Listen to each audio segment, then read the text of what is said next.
So that's quite a big chunk that you've just heard. I imagine most of you probably confused by the whole thing, and the exciting thing about hearing a piece for the first time is most people are. So I think what would be a good idea is if we go back and perhaps explain to you a little bit of what's happening there. The title itself, Tableau, I must admit I have trouble with the titles. They can come back and haunt you. You think you've got a really snappy title when you're composing it, and then when you have to stand up and talk about the title, it can be rather embarrassing.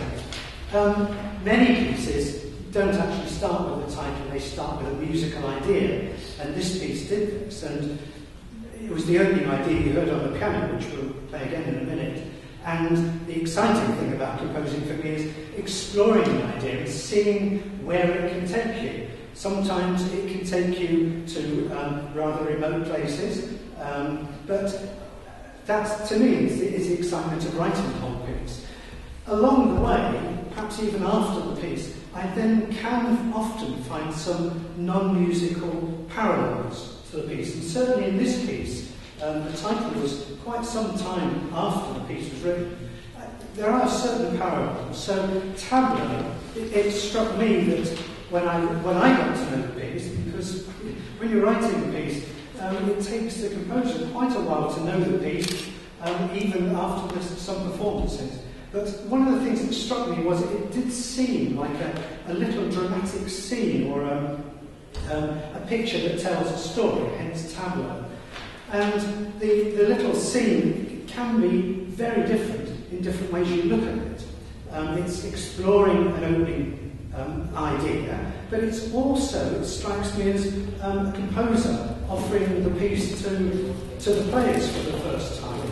So the very opening of the piece, if you go back to the very opening, the very beginning, the very first thing we heard was just the piano playing rather a questioning sort of idea. In the non-musical sense, this is sort of as if the pianist is offering the piece to the other players, and then the other players sort of comment on it and say, what can we do with this? Let's see what we can do with this. On the musical side, a lot of the piece derives actually from the piano's first two notes. Alberto, could you play the first two notes, just the first two notes? That little upward leap there, immediately it feels like a question. And you'll hear when the instruments come in, they start to develop that immediately, except players being what they are, they're a bit perverse. They, instead of going upwards, they do a downwards jump. So let's hear just the first two bars. So you'll hear the piano, and the little upward leap you'll hear copied by these players, but sort of put in reverse.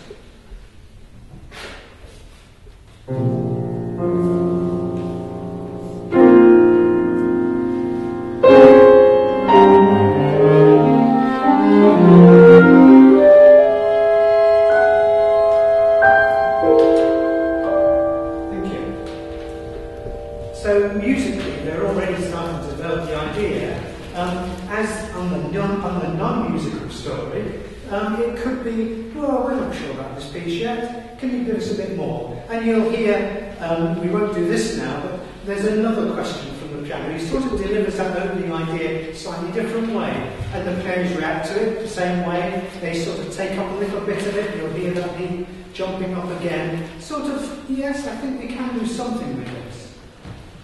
The very third time is again offering the music, but a little bit more insistent this time, and we will play quite a chunk of this. We'll play from bar 16. And here the music really starts to take off. The players say, yes, we're going to go with this thing.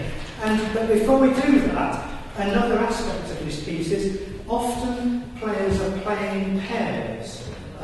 They change their sort of partnerships throughout the piece, but often there's a sort of moments when they're playing in pairs. In this next section, this is section A we're talking about, the next section, you'll hear that little octave lead taken first by the cello and violin, and then later on it's the piano and clarinet that do it. So just to illustrate this, we'll do just those instruments. So if you go from letter A, but just do cello and violin for 3 or 4 bars. So no problem thing. And you'll hear it's made up of first the cello doing it, and then the violin copies it. It's a sort of canon for a few bars. So just those two.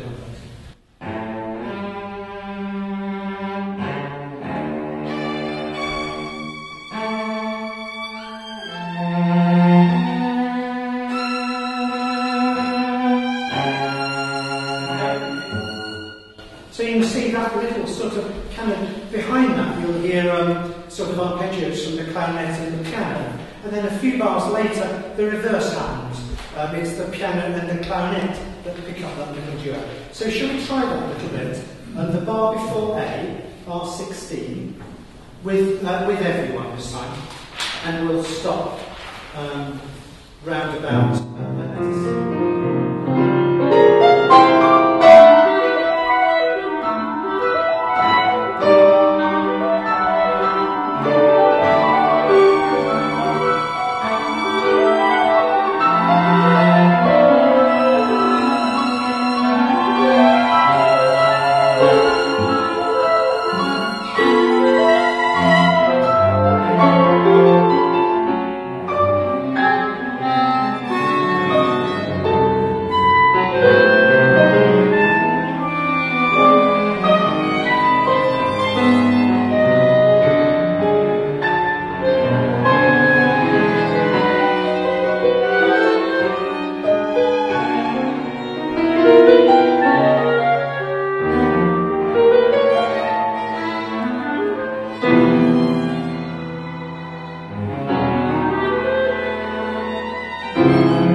that's the really first extended section of the piece, all based on, as well as most of you heard, the chirpy clarinet going up. I think they're all quite chirpy, they all have that chirpy idea, but it's a sort of jumpy version of that upward figure. Just right at the end, you heard the piano playing very heavy chords, as if to sort of just draw all this in again. Those chords become a feature of the piece later on. So let's move on now. After that, do you want to actually play the next bit? Do you actually want to play the next bit from C to D? For you? Okay. Or just C to D? C to D, yeah. So the next section, I call that activity, rather violent outburst. The whole thing calms down, and the three players at the front, again, are left sort of musing about what's just happened. So do you want to go right on letter C?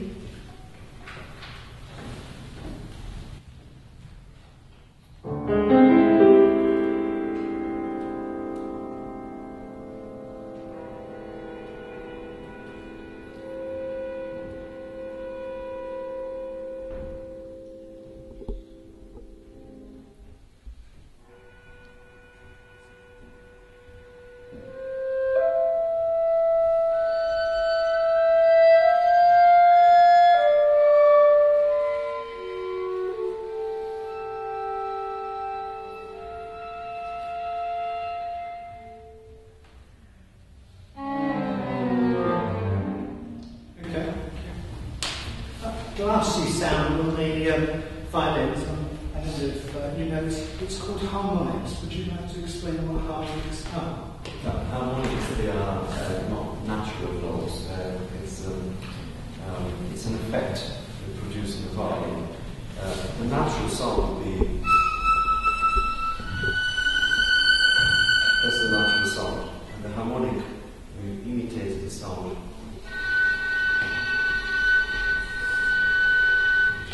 Which is a much more ethereal effect to the natural sound. So there, you can tell all your friends now. The next section is as if we're sort of, everything's calmed down now, and the piano tries again with this opening idea, but this time it's much more melodic, much more extended. And again, you'll hear we're working in pairs. The piano has quite a long section on its own, and then it's joined with the clarinet a little later on. And a little later on still, it's the violin and cello, again working as a pair, that sort of take up this idea, develop it in a much more melodic way. So if we play from D, letter D, up to E, letter D to E, okay?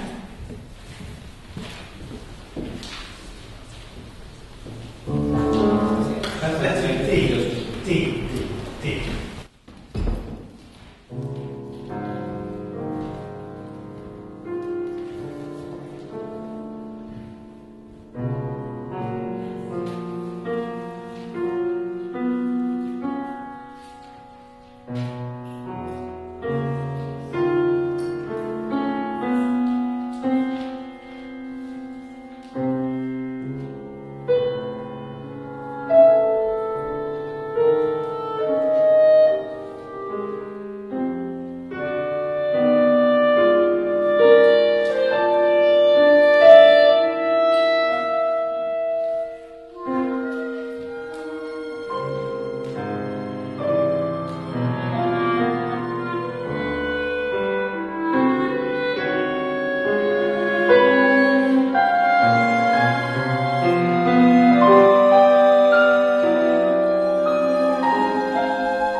to the main climax of the whole piece.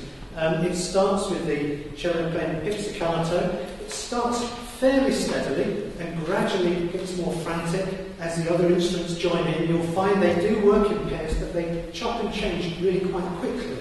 So I think, how are we doing for time? 7 minutes. Well, I think what we'll do now is play quite a long chunk of it. It's a gradual build up to three climax, but in the middle of it, again, you'll get a quiet little musing section, and then finally headlong into the big moment. So if we go right from letter E, right up to letter H.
The last section really is winding down. It takes a while to wind down because a lot's happened. Remember I said those earlier on in the piece, the heavy piano chords just bringing everything to a halt. Well, they've happened a few times since, but here they really do take over. You'll hear the piano, big heavy chord, and almost subdued instruments at the front here. And gradually those chords get quieter, and the whole thing dies away. You'll hear reminiscences of the opening from each of the instruments, and at the very end, you'll hear almost exactly, what the piano played at the beginning. So how about if we go from letter I, we're still writing music. I'm sure your version's better. Didn't like that though. We'll play that though. Letter I. I. Through to the end. Through to the end.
We have to speak up for Venezuela.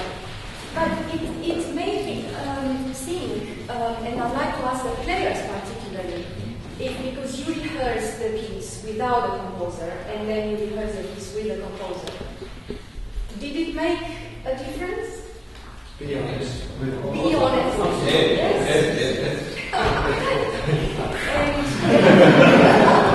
And I want to ask you, John, when you write, I never composed, except for fugues, which were compulsory in our upbringing. I'd like to ask you, when you write for a group of this size, while you write or before you write, do you start favoring one instrument or another, or do you try to give them equal share of the... No, I don't favour one instrument or another, but and certainly when you've got players like this, I mean, well, in this sort of piece, when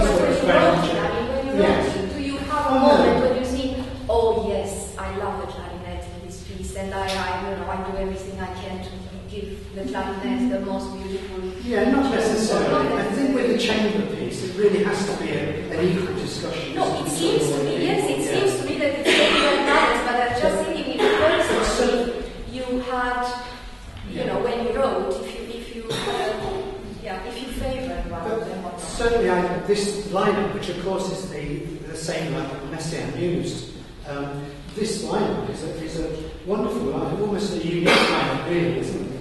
Of instruments, or just this combination of instruments. And it's such an interesting combination to use because there's so much colour. Yes, exactly. You can get it's a lot of colour. particular for instruments. And one other question I wanted to ask as a composer, I'm sure works are different and the roots of inspiration is always different, but do you think the coloristic side is more important or could be more effective than the emotional one, or do you try to combine both, or do you write pieces which are coloristic and some that are emotional? Yes. Each piece, of course, is slightly different, and some pieces, you're right, it starts with a colour, a sound, and the hard thing then is to actually almost put a name and notes to the sound. Other pieces, perhaps like this one, it starts from, like I was saying, a music element that then develops. But of course, you're always aware of the colour of the instruments on their own, but more importantly, in combination with each other as well. Because talking about Messiaen and the combination that he used for the Quatuor de la Candidat, he talks about blue-orange colours in his piece. And I found that quite extraordinary, to be able to say, yes, this is green, and this is blue, and this is... Scriabin as well. And Scriabin as well, yes. No, I can't see the colours. but I can see the sense of that, though, because I can see how that can spark off a certain sort of sound. Yeah. Yes. Well, thank you very much. And we are looking forward to... someone would like to put a question? Yes. Can I ask what's the process with the EU funding, and who applied for the funding, and who commissioned the composer, and what the whole process is? Yes, I can explain that, but we also have a lot about the project in the program.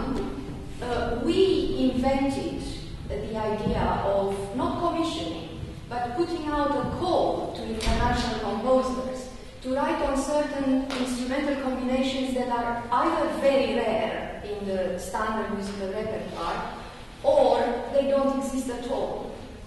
And so one of the combinations was on Messiaen, Quatuor pour la fin du temps, for this combination. Another one is on the famous Traut quintet by Schubert.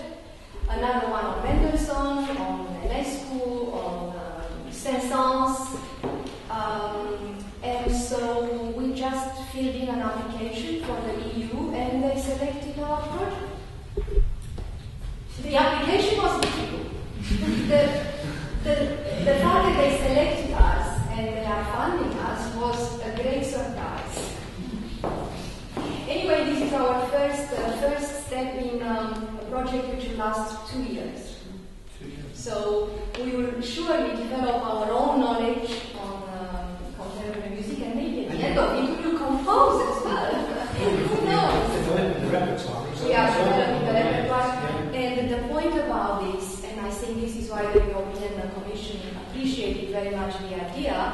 is that we are actually enhancing the European repertoire, and we ask the composers to also bring, indigenous elements in the works they write, not just have the model as Messiaen or Schubert or Mendelssohn, but bring something of their own and of their own country. So we selected 22 composers for just this first year, and I must say the works are so diverse and so full of fantasy. Of course, we lived with the works we play by Mozart and Schubert and Beethoven and Schumann, etc. We lived with them for generations now, so they are in our conscience and blood, if you like. But these are purely new material, and it will be interesting for us as performers to see how long it would take, to live with that piece and to feel that it is ours, like a Mozart sonata. We don't know. It's all there for us to discover.